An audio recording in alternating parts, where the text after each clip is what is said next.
السلام علیکم ورحمۃ اللہ وبرکاتہ۔ کلاس 6 بیٹا کیا حال ہے آپ سب کا؟ سب سے پہلے آپ درود پاک پڑھیں گے، اللہم صلی علی سیدنا و مولانا محمد وعلی آل سیدنا و مولانا محمد مبارک وسلم وصلی علیہ۔ بیٹا سب سے پہلے تو آپ کو پروموٹ ہونے کی بہت بہت مبارک ہو کہ آپ نے کلاس 5 سے کلاس 6 میں اپنے امتحانات میں کامیابی کے بعد اور اچھے نمبروں کے ساتھ آپ لوگ کلاس 6 میں آئے ہیں، اس کے لیے آپ کو ویلکم۔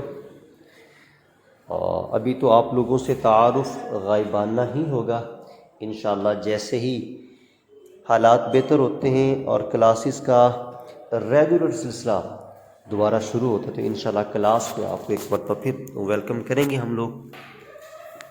تب تک انشاءاللہ اسی یوٹیوب کے ذریعے سے اور آن لائن ایجوکیشن کے ذریعے سے آپ سے مخاطب ہم رہیں گے، اور آپ کے بھی جو سوالات ہوں گے انشاءاللہ ان کے جوابات بھی ہم آپ کو گاہے بگاہے دیتے رہیں گے۔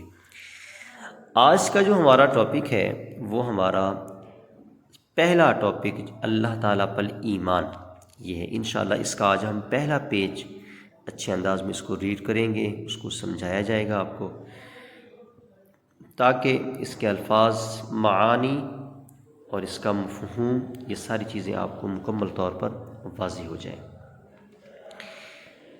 اللہ تعالیٰ پر ایمان، تو اللہ کی ذات کے بارے میں ہم سب جانتے ہیں، اللہ اس کو کہتے ہیں کہ جس کی عبادت کی جائے، اور پھر اس کے علاوہ کسی کی عبادت نہ کی جائے اس کو اللہ کہتے ہیں۔ تو ہمارا بطور مسلمان یہی عقیدہ ہے کہ اللہ صرف ایک ہے۔ قل هو اللہ احد، اے نبی کریم صلی اللہ علیہ وسلم تم فرما دو کہ اللہ ایک ہے، تو اس لیے اللہ ایک ہی ہے۔ اب اللہ پر ایمان کا مطلب کیا ہے؟ ایمان سے مراد ہے مان لینا، دل سے تسلیم کر لینا، یعنی حق کو، سچ کو حقیقت جان کر اس پر یقین قائم کر لینا، یہ ایمان ہے۔ یعنی اللہ کے سوا کوئی عبادت کے لائق نہیں، یہ بات سچ ہے، اور اس بات کو حقیقت کہ یہ اس سے بڑی اور کوئی حقیقت نہیں ہے جان کر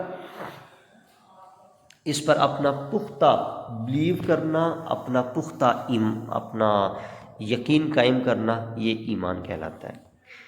اب جانتے ہیں کہ ہر مسلمان کا یہ ایمان ہے کہ اللہ تعالیٰ ایک ہے، وہ ہمیشہ سے ہے، ہمیشہ رہے گا، اس کا کوئی شریک نہیں۔ وہ کائنات، یونیورس یعنی آسمان، زمین، چاند، سورج، ستارے اور سیارے وغیرہ کو پیدا کرنے والا ہے، کائنات میں موجود ہر چیز کا مالک ہے، وہی سب کو رزق دینے والا اور وہی سب کو پالنے والا ہے۔ کائنات کی کوئی شے اس سے پوشیدہ نہیں، اسی کے پاس زندگی اور موت کا اختیار ہے۔ یہ ساری باتیں ایمان میں شامل ہیں کہ مسلمان اللہ تعالیٰ کے لحاظ سے کس کس چیز پر ایمان لے کے آتا ہے۔ وہ ہر عیب سے پاک ہے، ہر چیز پر پوری قدرت رکھتا ہے۔ وَلَمْ يَكُنْ لَهُ كُفُوًا أَحَدٌ، اس کا کوئی برابری کرنے والا نہیں، کائنات کی ہر شے اس کی پابند ہے۔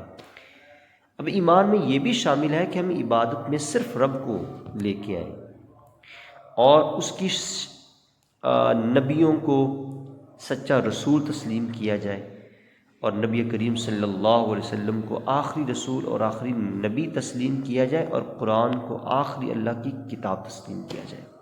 اللہ ہمیں عمل کی توفیق